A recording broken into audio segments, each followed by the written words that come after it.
describe actitudes moralmente reprobables, sino que también advierte sobre un tipo de odio que trasciende lo común y se convierte en un deseo de destrucción absoluta. El corazón que maquina planes perversos no se conforma con un simple acto de rechazo o desprecio. Busca dañar profundamente de manera intencionada y calculada. Este nivel de odio aparece reflejado a lo largo de toda la Escritura, no solo como una advertencia, sino como un espejo que revela la condición caída de la humanidad. Desde el principio, la maldad se manifestó en actos planificados y fríamente ejecutados. La historia de Caín y Abel es uno de los ejemplos más tempranos y contundentes. Caín, consumido por la envidia y el resentimiento, permitió que el odio creciera en su corazón hasta que se convirtió en un deseo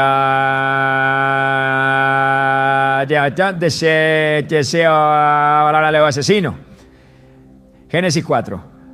Punto 8 relata con sencillez y crudeza. Caín dijo a su hermano Abel: vamos al campo. Y cuando estaban en el campo, Caín se lanzó contra su hermano Abel y lo mató. Este acto no fue un arrebato impulsivo, sino un asesinato premeditado, un reflejo claro de cómo el odio puede transformarse en violencia planeada. El espíritu que impulsa este tipo de odio no es exclusivo de tiempos antiguos. Incluso hoy, en un mundo aparentemente civilizado, la maldad sigue operando de formas igualmente calculadas. Muchas personas enfrentan ataques que van más allá de las palabras hirientes o los conflictos cotidianos. Existe un tipo de enemigo que no se contenta con herir superficialmente. Su propósito es destruir por completo. A veces esa destrucción se busca mediante la violencia física. Otras veces se utiliza la manipulación, el engaño o la difamación para arruinar la vida de quien se considera un adversario. En la historia de José, el hijo de Jacob, vemos un ejemplo vívido de cómo el odio puede gestarse en el corazón de aquellos que en teoría deberían amar y proteger. Sus propios hermanos, movidos por la envidia y el resentimiento, urdieron un plan para deshacerse de él. En Génesis 37, 18 a 20 se describe: cuando ellos lo vieron de lejos, antes que se acercara a ellos, conspiraron contra él para matarlo. Y se dijeron unos a otros: ahí viene ese soñador, vamos, ahora matémoslo y arrojémoslo en una de estas cisternas y diremos que una fiera lo devoró. Entonces veremos en qué terminan sus sueños. La frialdad de este complot es estremecedora. No se trató de un acto impulsivo, sino de un plan calculado y deliberado, una decisión tomada en conjunto para borrar la vida de José y destruir sus sueños. Pero el odio planeado no siempre se manifiesta de manera tan explícita. A menudo se oculta tras sonrisas hipócritas y palabras aparentemente amables. En el libro de los Salmos, David describe con desesperación cómo era perseguido por enemigos que planeaban su destrucción de manera meticulosa. En el Salmo 31:13 declara: porque oigo la calumnia de muchos, el terror me rodea mientras consultan juntos contra mí e idean quitarme la vida. Las palabras de David revelan una verdad inquietante. El odio puede organizarse, planificarse y ejecutarse con precisión. No siempre se trata de un acto impulsivo o espontáneo, sino de una conspiración fría y calculada. A lo largo de la historia bíblica, esta clase de odio ha llevado a muchos al borde de la destrucción. Nabucodonosor, el rey de Babilonia, intentó acabar con la vida de Sadrach, Mesach y Abednego por negarse a adorar su estatua de oro. Daniel 3:19 a 20 relata cómo el rey, lleno de ira, ordenó que se calentara el horno 7 veces más de lo acostumbrado y que fueran arrojados al fuego. Este intento de exterminio no era solo un castigo, era un acto de odio planeado, un deseo de borrar de la existencia a aquellos que se mantenían firmes en su fe. El ejemplo más impactante de un odio planeado se encuentra en la vida de Jesús. Los líderes religiosos de su tiempo, cegados por la envidia y el temor de perder su poder, conspiraron para acabar con él. Mateo 26, 3-4 describen claramente su intención. Entonces los principales sacerdotes, los escribas y los ancianos del pueblo se reunieron en el patio del sumo sacerdote llamado Caifás y juntos tramaron cómo apresar a Jesús con engaño y matarlo. La muerte de Jesús no fue producto de un ataque espontáneo. Fue el resultado de un complot bien diseñado, un intento meticuloso de erradicar a quien percibían como una amenaza. Pero aunque la maldad humana puede planificar la destrucción, el poder de Dios siempre prevalece. José fue vendido como esclavo, pero Dios lo elevó a una posición de honor en Egipto. David fue perseguido, pero Dios lo estableció como rey de Israel. Sadrac, Mesac y Abed-nego fueron arrojados al fuego, pero Dios los protegió de las llamas. Y Jesús, aunque fue crucificado, resucitó con poder, venciendo a la muerte y demostrando que ningún plan humano puede frustrar el propósito divino. La realidad es que existen personas cuyas intenciones no se limitan a hacernos daño superficialmente. Hay quienes desean nuestra completa destrucción, ya sea física, emocional o espiritual. La pregunta que debemos hacernos es: ¿cómo identificamos estos ataques? Y más aún, ¿cómo podemos protegernos del odio mortal que se cierne sobre nosotros? La respuesta se encuentra en la palabra de Dios y en su protección. Isaías 54, 17 nos asegura: ningún arma forjada contra ti prosperará. Este versículo no es solo una promesa de seguridad, sino también una advertencia de que habrá armas forjadas contra nosotros. La maldad existe y sus intenciones son claras, pero la protección de Dios es mayor que cualquier plan maligno. Desde el principio de la humanidad, la mentira ha sido un arma poderosa utilizada para destruir. No es casualidad que el primer engaño registrado en la Biblia viniera de la serpiente en el jardín del Edén. Con palabras cuidadosamente elegidas, Satanás torció la verdad para provocar la caída del hombre. Este patrón se repite continuamente a lo largo de las Escrituras, mostrando que la mentira y la calumnia no son meros errores de comunicación, sino herramientas deliberadas para causar daño irreparable. Quien se vale de estas armas busca algo más que confundir o desacreditar. Su intención es destruir completamente a quien considera un enemigo. Las Escrituras dejan claro que la mentira es una de las manifestaciones más perversas de la maldad. En Juan 8:44, Jesús se dirige a aquellos que intentaban atraparlo en sus palabras y exponerlo falsamente.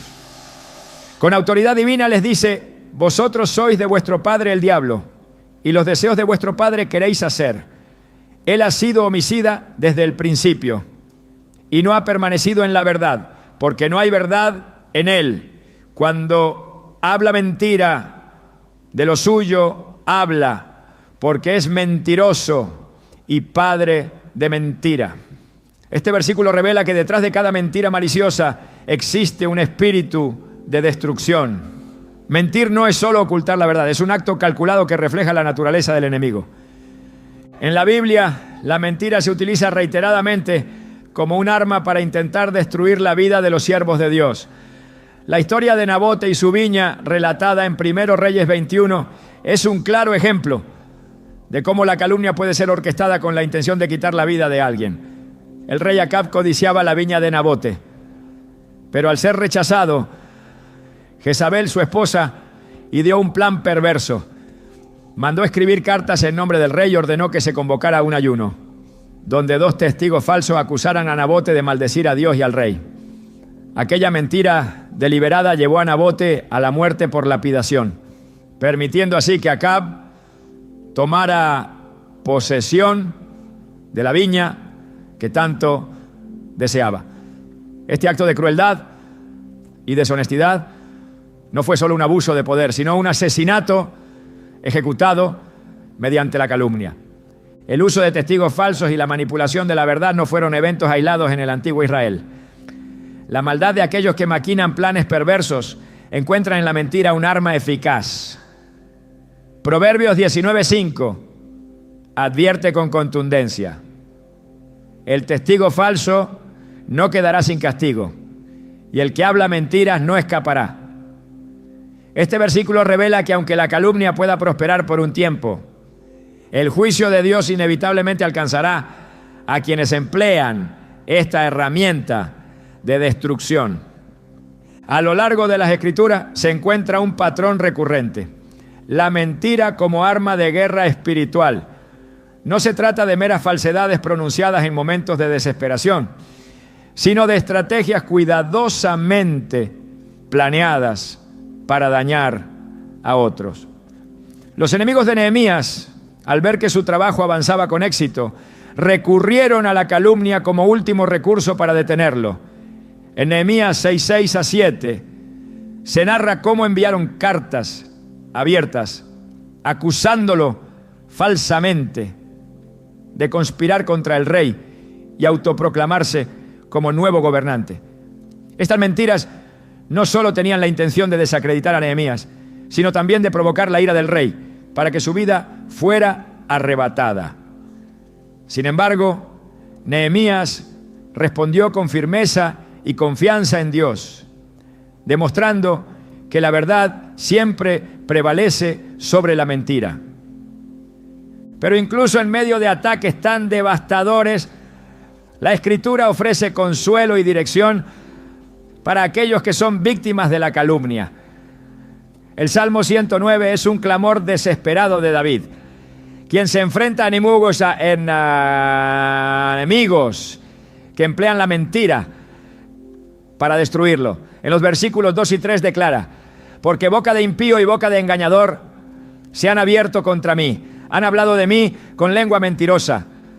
Con palabras de odio me han rodeado y pelearon contra mí sin causa. Las palabras de David revelan la angustia de quien es atacado injustamente por la falsedad, pero también su confianza en que Dios intervendrá en su favor. La mentira, cuando se emplea con intención destructiva, busca quebrar el espíritu de quien la sufre. No se trata simplemente de tergiversar hechos o confundir, sino de utilizar el engaño como un medio para llevar a cabo un propósito maligno. En el Nuevo Testamento, Jesús mismo fue víctima de mentiras calculadas por aquellos que querían destruirlo. Durante su juicio, se presentaron falsos testigos con la intención de condenarlo injustamente. Mateo 26, 59-60 describen este evento con claridad. Y los principales sacerdotes y los ancianos y todo el concilio buscaban falso testimonio contra Jesús para entregarle a la muerte. Y no lo hallaron, aunque muchos testigos falsos se presentaban. El poder de la mentira no radica únicamente en su capacidad para engañar, sino en su potencial para destruir por completo la reputación, la vida y la misión de alguien. Sin embargo, aunque la mentira pueda prosperar temporalmente, la verdad siempre prevalece. Dios mismo se presenta como el juez supremo que desmantela cada engaño y restablece la justicia. En Salmos 35, 11-12, David clama: se levantan testigos malvados, de lo que no sé, me preguntan, no, me devuelven mal por bien para afligir mi alma. El uso de la calumnia como arma mortal es una realidad presente en las Escrituras, pero también lo es la promesa de que Dios defenderá a aquellos que son víctimas de este tipo de maldad. Salmos 37, 6 asegura: hará resplandecer tu justicia como la luz y tu derecho como el mediodía. Este versículo ofrece esperanza para quienes han sido atacados por la mentira, afirmando que la justicia de Dios será evidente y brillante, incluso después del más oscuro de los ataques. El odio puede adoptar muchas formas y una de las más destructivas es la envidia, que se transforma en un deseo de destrucción total. La envidia es un veneno que, cuando se permite que crezca y se fortalezca, busca arrasar con todo aquello que percibe como una amenaza o una injusticia personal. La Escritura es clara al advertir sobre los peligros de la envidia, porque no se limita a ser un sentimiento de desagrado o incomodidad por el éxito ajeno. En su manifestación más extrema se convierte en un impulso mortal. El caso de Caín y Abel ilustra de manera contundente cómo la envidia puede llevar al odio absoluto. Caín no fue simplemente indiferente al favor que Dios mostró a su hermano Abel. Fue consumido por una furia que crecía con cada pensamiento de resentimiento. Génesis 4, 5 a 8 muestra cómo, al sentirse rechazado, Caín permitió que su enojo se convirtiera en un deseo asesino. En lugar de buscar la aprobación de Dios mediante la rectificación de su propio camino, decidió eliminar a quien consideraba su rival. En el campo, aislados del resto, descargó toda su ira sobre Abel, terminando con su vida de manera brutal. La tragedia de este acto radica en su premeditación. El corazón de Caín había albergado la envidia por tanto tiempo que la única solución que encontró fue eliminar por completo al objeto de su frustración. La envidia, cuando se desata sin freno, genera pensamientos y acciones que buscan destruir la felicidad, la paz y el bienestar de quien se considera un obstáculo o un rival. Este sentimiento no distingue entre cercanos o lejanos, familiares o extraños. La naturaleza humana, corrompida por el pecado, permite que la envidia se enraíce y prospere, convirtiéndose en un deseo insaciable de destrucción. El libro de Proverbios revela la profundidad de este mal cuando en Proverbios 14:30 declara: el corazón apacible es vida de la carne, mas la envidia es carcoma de los huesos. La envidia no solo afecta al que la padece, sino que se convierte en un arma letal contra aquellos que son objeto de su odio. Este sentimiento puede consumir a una persona hasta llevarla a cometer actos impensables, motivada únicamente por el deseo de destruir lo que percibe como una amenaza. La envidia se disfraza con diversas justificaciones. A menudo se presenta como un anhelo legítimo de obtener lo que otro posee. Pero cuando se analiza con detenimiento, se revela su verdadera naturaleza.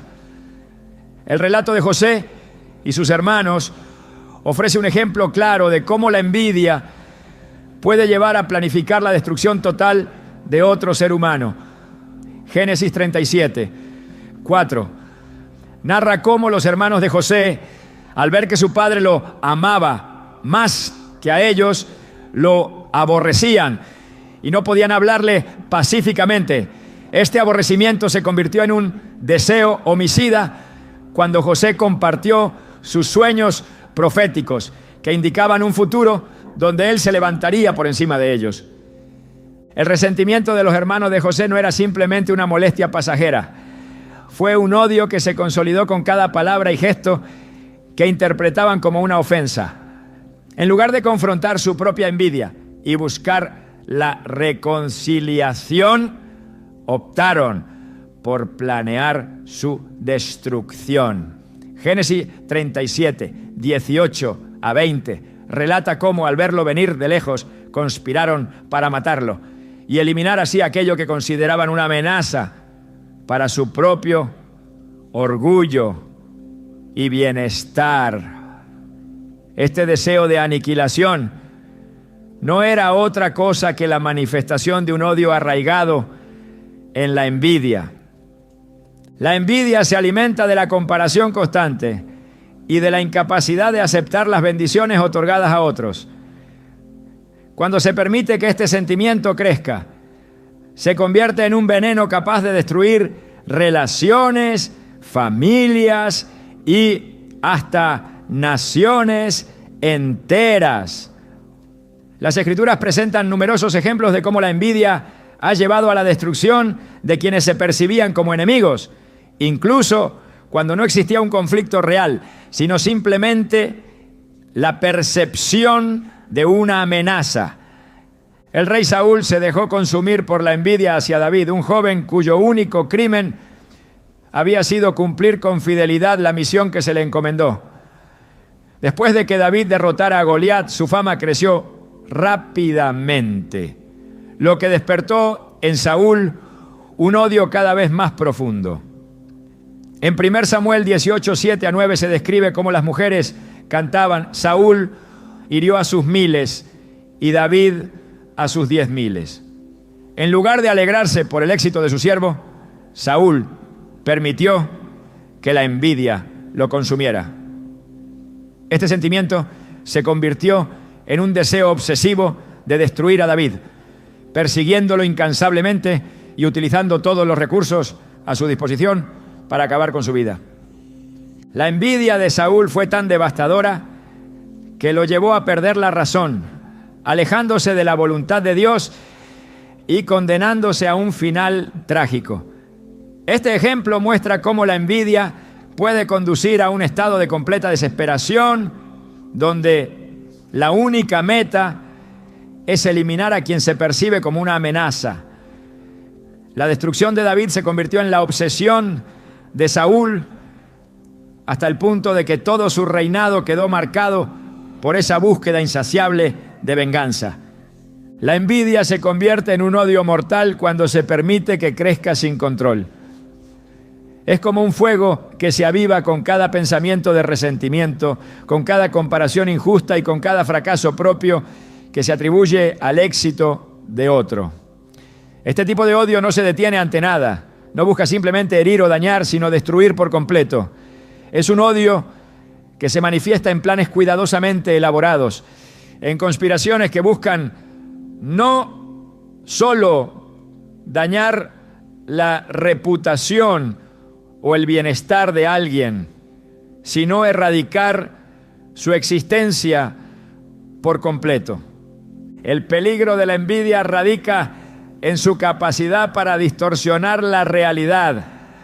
Aquellos que se dejan consumir por este sentimiento ven enemigos donde no los hay, interpretan las bendiciones ajenas como afrentas personales y justifican actos terribles bajo la creencia de que están actuando con justicia.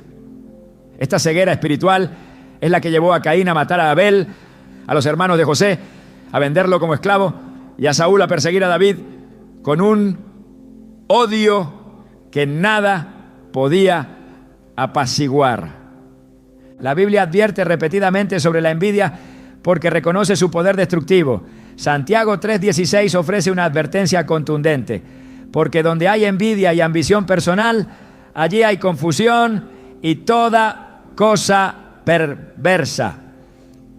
Este versículo muestra que la envidia no solo causa daño a quien la padece, sino que también contamina todo lo que toca. Es un veneno que destruye la paz, la integridad y la bondad. El odio que se origina en la envidia no solo afecta a quienes lo experimentan, sino también a quienes se convierten en sus víctimas. La intención de destruir a otro por la mera razón de que posee lo que se desea es un acto que revela la profundidad de la corrupción humana. En cada uno de los ejemplos bíblicos mencionados, se puede ver cómo la envidia no se conforma con menos que la completa eliminación de quien se percibe como un obstáculo. La traición es una de las heridas más profundas que puede experimentar el ser humano. A diferencia de otros ataques que provienen de enemigos declarados, la traición se manifiesta de manera insidiosa, desde la cercanía, desde la confianza que nunca debió ser violada. Es un veneno que se disfraza de amistad, de lealtad aparente, mientras por dentro se va gestando un deseo de destrucción que no se detiene hasta consumar su objetivo. La traición se mueve con astucia, con paciencia, con una crueldad calculada que no necesita de la violencia inmediata para causar daño. Es un proceso gradual, frío, donde cada movimiento es deliberado y mortal. La Biblia no se limita a describir la traición como un acto de deslealtad común. La presenta como una amenaza letal, un intento por destruir por completo a la persona que se ha convertido en un obstáculo para aquellos que albergan odio en su corazón. Jesús mismo experimentó la traición de una manera tan brutal que su impacto se extiende a lo largo de la historia. Judas Iscariote, uno de sus discípulos más cercanos, fue quien lo entregó. Pero la gravedad de su traición no se encuentra solo en el acto de vender a Jesús por unas pocas monedas de plata.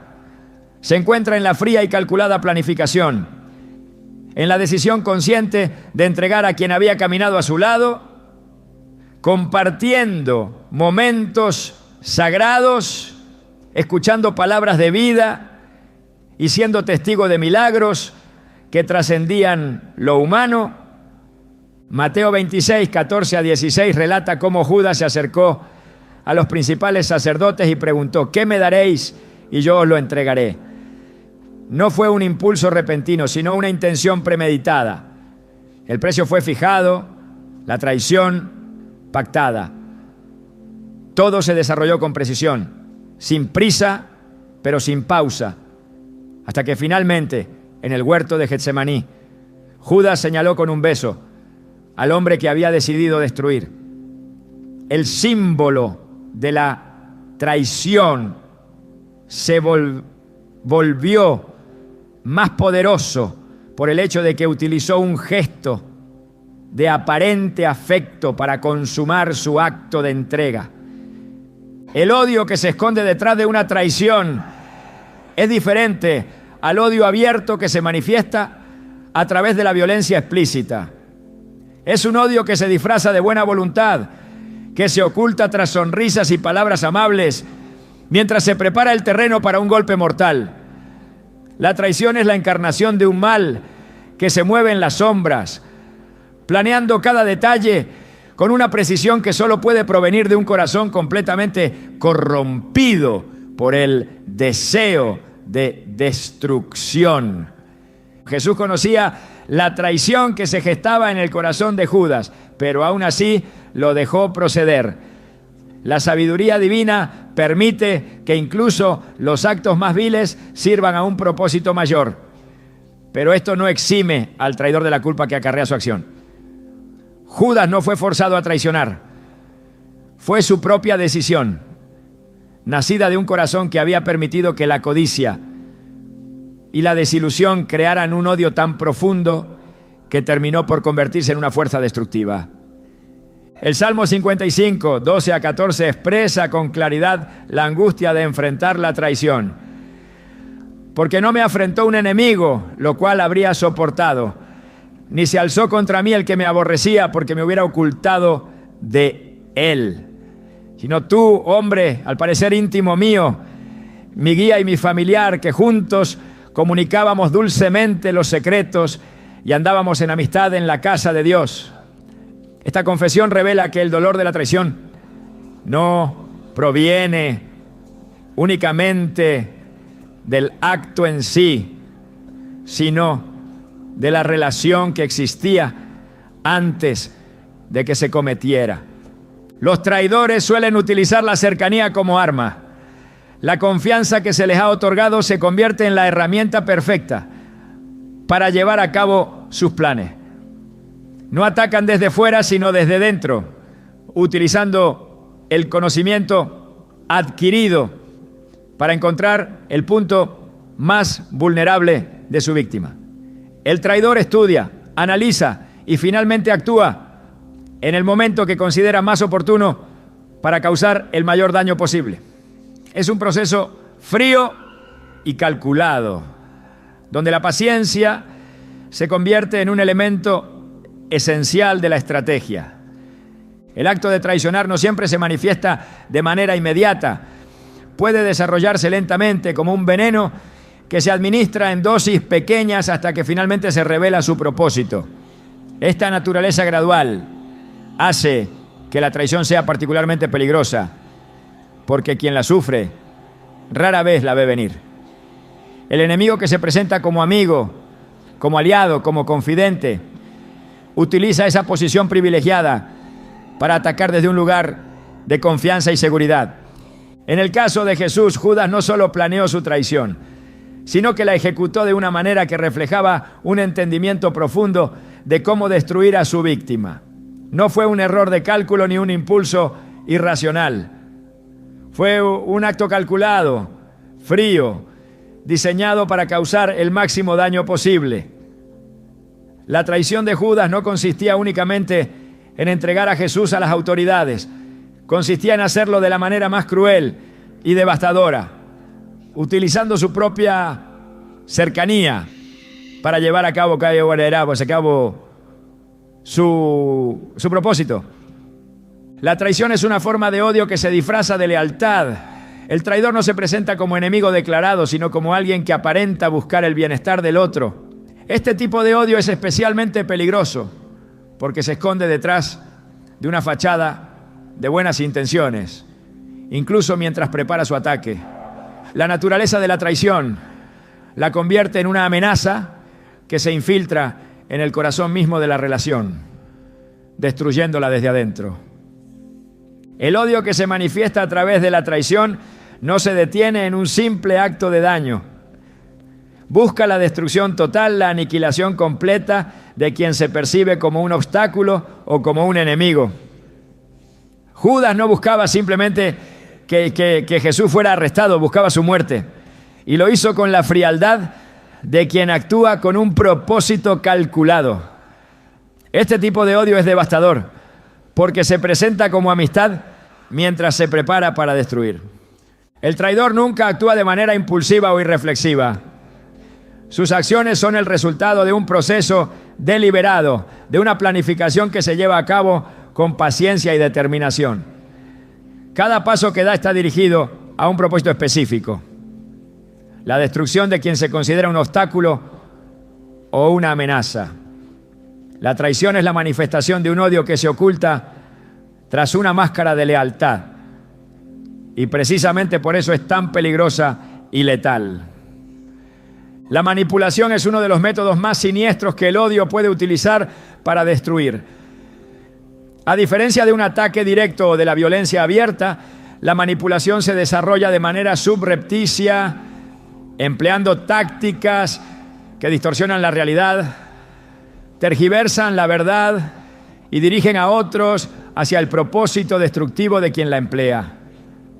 Este tipo de odio se esconde detrás de palabras cuidadosamente escogidas, de promesas que nunca se cumplirán y de mentiras que parecen verdades.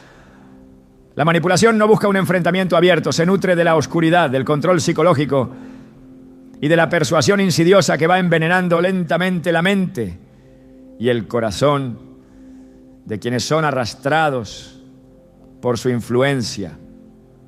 El odio que manipula no siempre se manifiesta de manera evidente. Puede adoptar la forma de una aparente preocupación, de un consejo que parece sabio pero que en realidad oculta un deseo de destruir. Los líderes religiosos que conspiraron para destruir a Jesús entendieron a la perfección la efectividad de la manipulación. No se limitaron a idear un plan en secreto. Utilizaron su influencia sobre la multitud para obtener el resultado que deseaban. Mateo 27:20 revela cómo los principales sacerdotes y los ancianos persuadieron a la multitud para que pidieran a Barrabás y destruyeran a Jesús. Este acto no fue solo una manifestación de odio abierto, sino un ejemplo claro de cómo la manipulación puede ser utilizada para llevar a cabo un propósito maligno. La manipulación funciona porque utiliza las emociones y las creencias de las personas para dirigirlas hacia un objetivo específico. En este caso, los líderes religiosos apelaron al miedo, al nacionalismo y a la ignorancia para convencer a la multitud de que Jesús debía ser destruido. No se trataba simplemente de una orden dada desde una posición de autoridad. Fue un proceso calculado que se basó en la persuasión insidiosa, en la utilización de palabras cuidadosamente escogidas para manipular las emociones de quienes escuchaban. No había razón legítima para condenar a Jesús, pero la manipulación fue tan eficaz que logró que la multitud clamase por su muerte sin comprender siquiera el alcance de lo que estaban pidiendo. El poder de la manipulación radica en su sutileza. A menudo se presenta como una sugerencia, como una simple opinión que se ofrece con aparente buena intención, pero cuando se examina de cerca, revela su verdadera naturaleza, un intento deliberado de influir en la percepción y en el comportamiento de otros para llevar a cabo un propósito oscuro. Los líderes religiosos que conspiraron contra Jesús no actuaron de manera impulsiva. Habían planificado cuidadosamente cada paso, considerando cómo podrían manipular mejor a la multitud para alcanzar su objetivo. Este tipo de odio es especialmente peligroso porque no se presenta de manera abierta, sino que se oculta tras un velo de razonabilidad que disfraza su verdadero propósito. La manipulación es un arma que no se limita a un ámbito religioso o político. Puede manifestarse en cualquier contexto, utilizando la persuasión, el engaño y la tergiversación para llevar a cabo un propósito destructivo. La Biblia advierte sobre este tipo de maldad en numerosas ocasiones. En Proverbios 26, 24 a 26 se advierte: el que odia disimula con sus labios, mas en su interior maquina engaño. Cuando hablare amigablemente no le crea, porque 7 abominaciones hay en su corazón. Aunque su odio se cubra con disimulo, su maldad será descubierta en la congregación. Este pasaje revela que la manipulación se oculta detrás de palabras amables y gestos que parecen sinceros, pero que en realidad están diseñados para confundir y destruir. El uso de la manipulación como herramienta de destrucción se evidencia también en la historia de Amán, quien utilizó su influencia sobre el rey Asuero para planificar la aniquilación de todo el pueblo judío. En el libro de Esther se describe cómo Amán convenció al rey de que los judíos eran una amenaza que debía ser erradicada.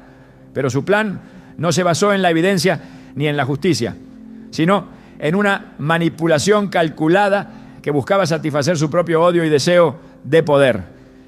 Esther 3:8 a 9 relata cómo Amán presentó su plan al rey con palabras cuidadosamente escogidas, ocultando sus verdaderas intenciones bajo un manto de aparente preocupación por el bienestar del reino. Amán no se limitó a expresar su odio de manera abierta. Comprendía que para llevar a cabo su propósito necesitaba manipular la percepción del rey, presentando a los judíos como un peligro que debía ser eliminado. Su discurso fue diseñado para despertar miedo e inseguridad, para presentar la destrucción de un pueblo entero como una medida necesaria para preservar el orden y la estabilidad. Este tipo de manipulación se basa en la distorsión de la realidad, en la creación de una narrativa falsa que justifica la destrucción de quienes se consideran enemigos. Pero aunque la manipulación puede parecer poderosa y efectiva, las Escrituras dejan claro que nunca prevalece contra la verdad. La manipulación es una herramienta que solo puede prosperar en la oscuridad, en la ignorancia y en la falta de discernimiento. Aquellos que se dejan llevar por las palabras de quienes manipulan terminan participando en actos que nunca habrían cometido por su propia voluntad. La multitud que pidió la crucifixión de Jesús fue manipulada hasta el punto de clamar por la muerte de un hombre justo. Pero la verdad siempre sale a la luz. Y quienes utilizan la manipulación para llevar a cabo sus propósitos destructivos terminan enfrentando las consecuencias de sus actos. El odio que se expresa a través de la manipulación es especialmente devastador porque se infiltra en la mente y en el corazón de quienes son arrastrados por su influencia. No se conforma con destruir directamente, sino que utiliza a otros como instrumentos para llevar a cabo su propósito. La manipulación se presenta como una alternativa razonable, como una solución aparentemente justa, pero en realidad es una estrategia diseñada para causar daño. Su poder reside en su capacidad para engañar, para presentar el mal como si fuera un bien necesario. En Mateo 10:16, Jesús advirtió a sus discípulos sobre la realidad de enfrentar este tipo de manipulación cuando dijo: «He aquí, yo os envío como ovejas en medio de lobos. Sed pues prudentes como serpientes y sencillos como palomas». Esta exhortación no es simplemente un consejo para ser astutos. Es un llamado a reconocer que el mal a menudo se disfraza de bondad, que la manipulación se presenta como ayuda o consejo, mientras oculta un deseo de destrucción, ¿no? La manipulación puede parecer invencible cuando se emplea con habilidad y paciencia, pero las Escrituras afirman que su poder es limitado y temporal. La verdad tiene un peso que ningún artificio puede sostener. Aunque la manipulación sea capaz de arrastrar multitudes, para corromper corazones y pervertir la justicia, su fuerza se desvanece cuando se enfrenta a la claridad de la verdad. La manipulación solo prospera en un terreno fértil de ignorancia y engaño. Pero cuando la verdad se revela, su poder se disuelve como la niebla bajo la luz del día. El odio que busca destruir por completo no se conforma con herir superficialmente. Pretende arrasar con todo, aniquilar lo que considera un obstáculo, una amenaza o simplemente algo que desea eliminar por completo. La maldad que se manifiesta en esa forma de odio no se detiene ante la razón, la justicia o la misericordia. Pero aunque la fuerza de ese odio pueda parecer devastadora, las Escrituras ofrecen una verdad que se eleva por encima de cualquier intento de destrucción. Existe un antídoto divino que supera cualquier maldad concebida por el corazón humano. Dios nunca prometió que sus siervos estarían exentos del odio del mundo. Al contrario, dejó claro que el seguimiento genuino de su palabra traería consigo conflictos, oposición y ataques despiadados.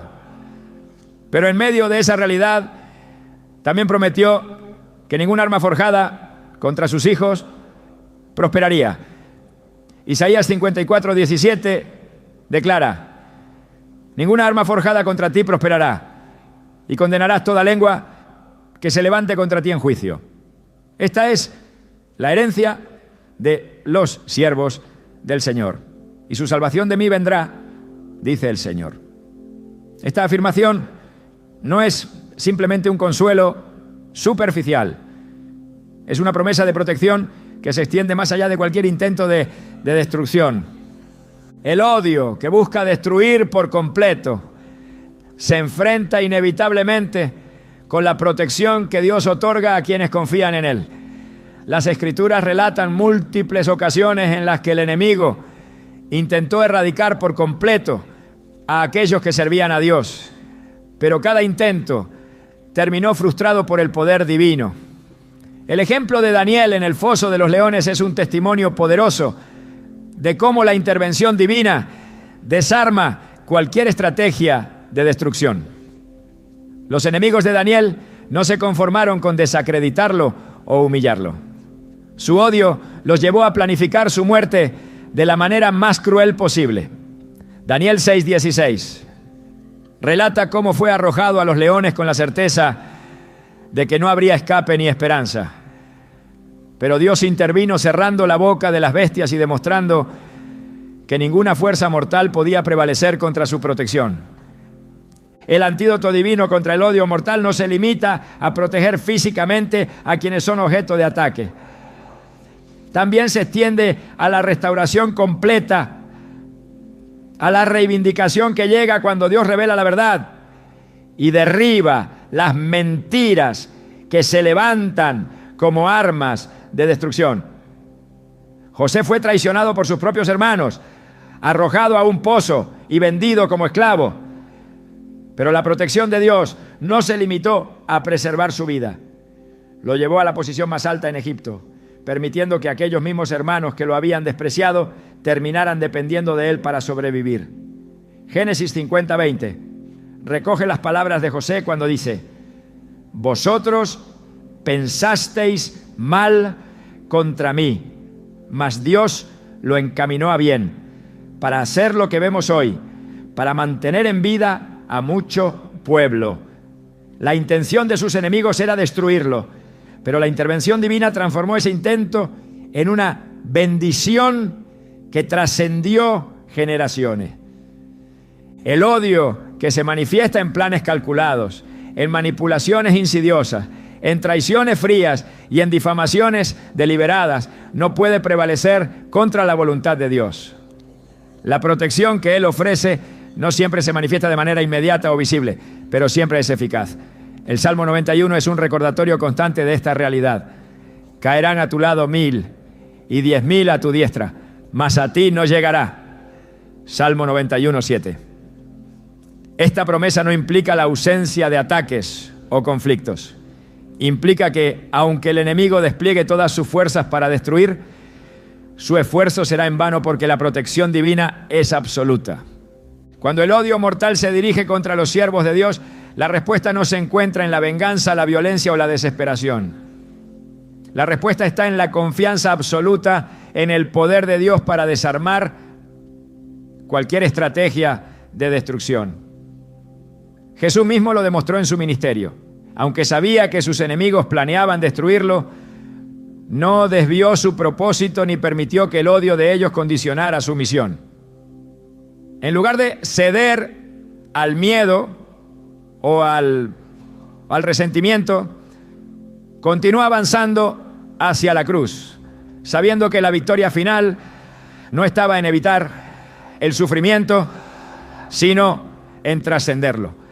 La resurrección de Cristo es el ejemplo más contundente de cómo ningún plan humano puede prevalecer contra el poder de Dios. Los líderes religiosos creyeron que eliminándolo habrían resuelto el problema que representaba para ellos. La multitud manipulada que clamó por su muerte pensó que con su crucifixión se extinguía su influencia. Pero todo intento de destrucción se convirtió en el fundamento mismo de la salvación. Lo que fue diseñado como un acto de odio mortal se transformó en la mayor demostración de amor y redención. El poder de Dios no solo se manifiesta en la protección física, sino también en la capacidad de restaurar lo que el enemigo intentó destruir. El apóstol Pablo, antes conocido como Saulo, fue un perseguidor implacable de los cristianos. Su odio lo llevó a buscar la aniquilación de aquellos que seguían a Cristo. Pero cuando se encontró con el poder de Dios, su vida fue transformada de manera radical. La misma fuerza que utilizaba para destruir fue redirigida hacia la proclamación del Evangelio. Lo que el enemigo intentó utilizar para erradicar la fe se convirtió en un instrumento poderoso para expandirla por todo el mundo. La historia de la redención muestra que ningún odio, por más calculado y destructivo que sea, puede prevalecer contra la voluntad de Dios. Su protección, restauración y poder trascienden cualquier intento humano de destrucción. El enemigo puede planificar con astucia, manipular con eficacia y traicionar con frialdad, pero todo se vuelve inútil cuando Dios interviene. He mantenido el tema asignado de manera rigurosa, desarrollándolo con ejemplos bíblicos coherentes y relevantes, utilizando un estilo motivador y fluido que se alinea perfectamente con el tipo de guiones que utiliza. Este desarrollo se centra en la protección y restauración que Dios ofrece frente a cualquier intento de destrucción, siguiendo el flujo narrativo que deseas. El odio que se convierte en un deseo de destrucción total no es simplemente un sentimiento pasajero ni una reacción momentánea. Es una manifestación profunda de la maldad que puede habitar en el corazón humano, un reflejo del deterioro espiritual que se despliega cuando las emociones negativas no se controlan y se permiten crecer hasta transformarse en intenciones mortales. Pero lo más inquietante de este tipo de odio no es solo su capacidad de causar daño, sino su habilidad para disfrazarse de justicia, de rectitud o incluso de preocupación genuina. Este odio no se manifiesta de manera obvia desde el principio. Avanza en la oscuridad, manipulando pensamientos, tergiversando la verdad y envenenando relaciones hasta que finalmente explota en acciones devastadoras. Una de las mayores estrategias del odio es infiltrarse en la mente de manera tan sutil que incluso la persona que lo alberga no se da cuenta de cómo ha permitido que ese sentimiento se convierta en un propósito destructivo. Muchas veces el odio no se origina como una intención clara de hacer daño, sino como una frustración acumulada, como un resentimiento que no se enfrenta, como una herida que nunca se cierra. Así lo que en un principio parece una simple molestia, con el tiempo se convierte en una fuerza tan poderosa que arrastra no solo al individuo hacia la destrucción de otros, sino también hacia su propia ruina. Este proceso de gestación del odio es en sí mismo un recordatorio de cuán vulnerables somos como seres humanos a nuestras propias emociones. La Biblia habla con frecuencia de la importancia de cuidar el corazón, precisamente porque reconoce que allí es donde se originan los impulsos que luego toman forma en palabras y acciones. Proverbios 4:23 lo expresa con claridad. Sobre toda cosa guardada, guarda tu corazón, porque de él mana la vida.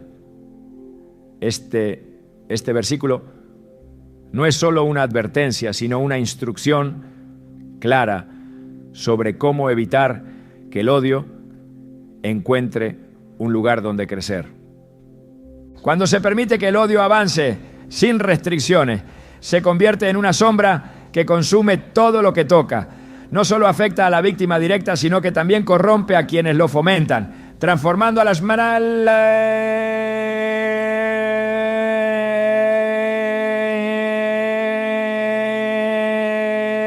instrumentos de destrucción. Toda esta naturaleza corrosiva del odio es lo que lo hace tan peligroso. Una vez que echa raíces, no se conforma con quedarse en el ámbito privado, busca expandirse, involucrar a otros y multiplicarse hasta que su propósito se cumpla por completo. Frente a esta realidad, el verdadero desafío no es únicamente identificar el odio en los demás, sino también reconocerlo en uno mismo. A menudo, quienes albergan intenciones destructivas no perciben el peligro de su propio corazón, porque se han convencido de que su causa es justa. Aquí radica el poder engañoso del odio. Convierte el deseo de aniquilación en un acto que parece estar justificado. En Juan 16:2 Jesús advirtió: os expulsarán de las sinagogas, y aún viene la hora cuando cualquiera que os mate pensará que rinde servicio a Dios. Esto revela que el odio puede adoptar una máscara de piedad, haciendo que incluso los actos más violentos se perciban como sacrificios necesarios. Pero aunque el odio pueda disfrazarse de muchas maneras, siempre habrá señales que lo delatan. La intensidad con la que busca destruir, la incapacidad de reconocer el valor del otro y la disposición a utilizar cualquier medio para alcanzar su propósito. Son indicadores claros de que lo que parece ser celo o justicia en realidad es una intención maligna disfrazada. Por eso la Biblia nos insta a discernir los espíritus y a probar si lo que se presenta como corrección o rectitud no es en realidad un deseo oculto de destrucción. El verdadero poder contra el odio no radica únicamente en enfrentarlo de manera directa, sino en desarrollar una resistencia espiritual que impida que esas semillas malignas encuentren un terreno fértil en el corazón. Esto no significa vivir en una negación ingenua de la realidad, sino fortalecer el carácter para que los ataques de odio no encuentren respuesta en el propio espíritu. Jesús enseñó a sus discípulos a responder al odio con amor, no porque el amor sea una forma pasiva de enfrentar el mal, sino porque es la única manera de desarmar el poder destructivo que el odio intenta imponer. El amor entendido no como un sentimiento superficial, sino como una convicción firme de valorar la vida y la dignidad del otro, es el escudo más poderoso contra cualquier intento de destrucción. Romanos 12:21 dice: no sea vencido de lo malo, sino vence con el bien el mal. Esta declaración no sugiere ignorar el peligro, sino responder de una manera que desactive el odio en lugar de alimentarlo. El bien, manifestado en actos de compasión, verdad y justicia genuina, expone la falsedad del odio y muestra que el camino de la destrucción nunca es la solución. Es fundamental comprender que el odio que busca destruir no solo amenaza físicamente, sino que también intenta corromper espiritualmente a quien lo enfrenta. La estrategia del mal no se limita a aniquilar cuerpos, busca también quebrar la voluntad, destruir la fe y consumir la esperanza. Por eso, enfrentar el odio requiere más que valentía. Demanda una firmeza interior que se nutre de la verdad divina y se fortalece con la certeza de que Dios es el defensor de aquellos que son atacados injustamente. La oración se convierte en un arma poderosa no solo para pedir protección, sino también para mantener la mente y el corazón enfocados en la verdad. En lugar de ceder al pánico o responder con la misma furia que el enemigo manifiesta, la oración permite que la paz de Dios guarde el corazón y la mente, impidiendo que el odio ajeno contamine el espíritu propio. La capacidad de discernir el origen del odio es esencial para no caer en sus trampas. No todo ataque proviene de un simple conflicto humano. A menudo es el resultado de fuerzas espirituales que operan en las sombras, buscando sembrar división y destrucción. Efesios 6:12 lo deja claro: porque no tenemos lucha contra sangre y carne, sino contra principados, contra potestades, contra los gobernadores de las tinieblas de este siglo.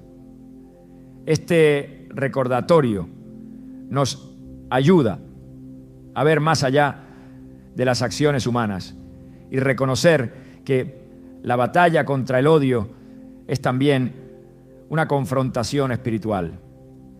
En última instancia, el propósito de enfrentar el odio no es solo sobrevivir al ataque, sino mantener la integridad espiritual intacta.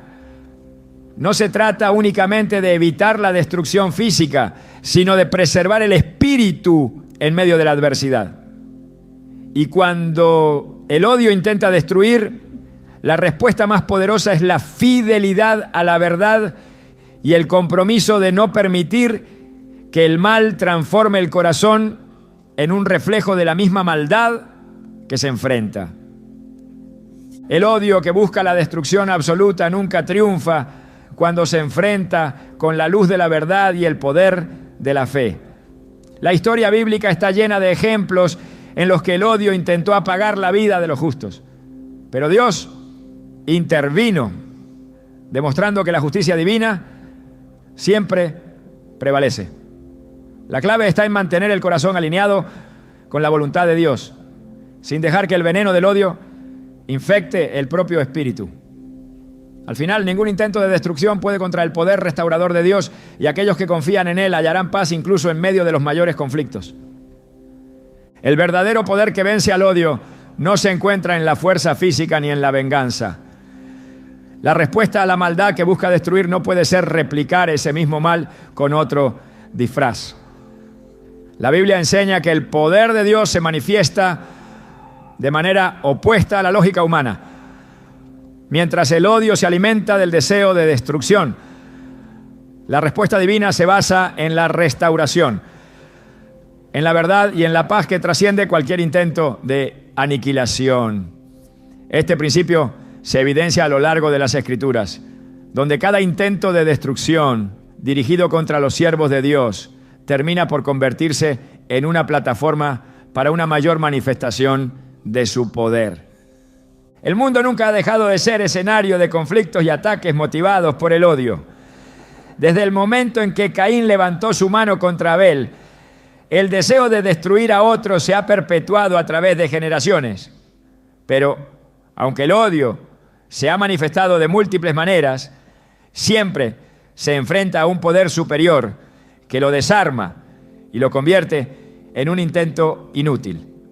Esta es la verdad que debe permanecer en la mente de quienes se enfrentan al odio más brutal.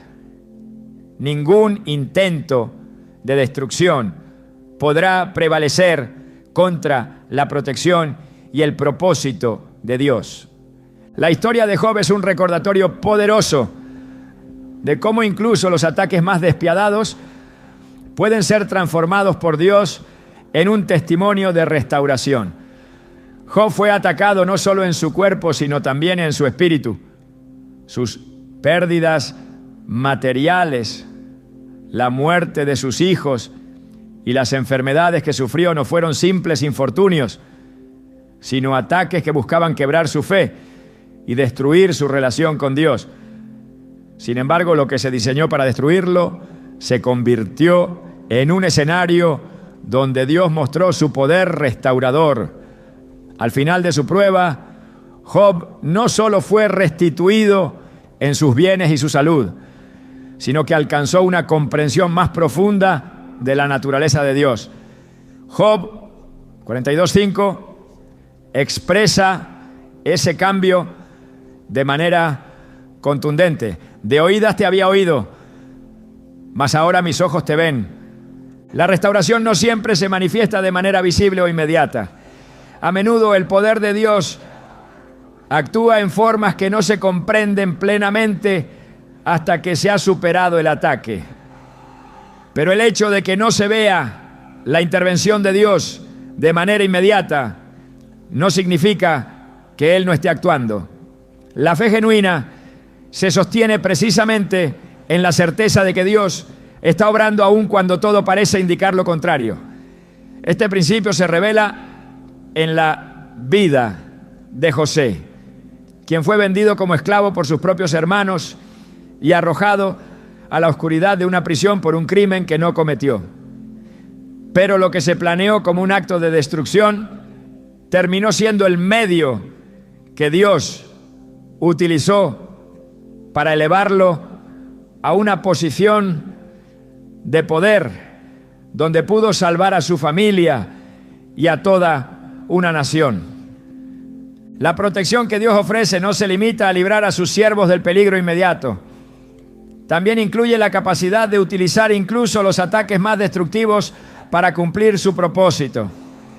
El enemigo puede planificar con astucia, utilizar la manipulación, la traición y la violencia para intentar destruir a quienes sirven a Dios. Pero cada uno de esos intentos se convierte en un instrumento que Dios utiliza para llevar a cabo su voluntad. Romanos 8:28 resume este principio con claridad. Y sabemos que a los que aman a Dios, todas las cosas les ayudan a bien. Esto es, a los que conforme a su propósito son llamados. El poder restaurador de Dios no se limita a devolver lo que se ha perdido. Va más allá, transformando el dolor y la adversidad en algo que produce un bien mayor. Esto no significa que el proceso sea fácil o que el dolor de enfrentar el odio mortal sea menos real, pero sí significa que Dios tiene la capacidad de redimir incluso las situaciones más oscuras. Cuando el enemigo intenta destruir a alguien que pertenece a Dios, lo que realmente está haciendo es proporcionar la oportunidad para que el poder divino se manifieste de manera más contundente. La respuesta de Dios al odio no es simplemente anular el ataque, es transformar ese ataque en un vehículo para revelar su gloria.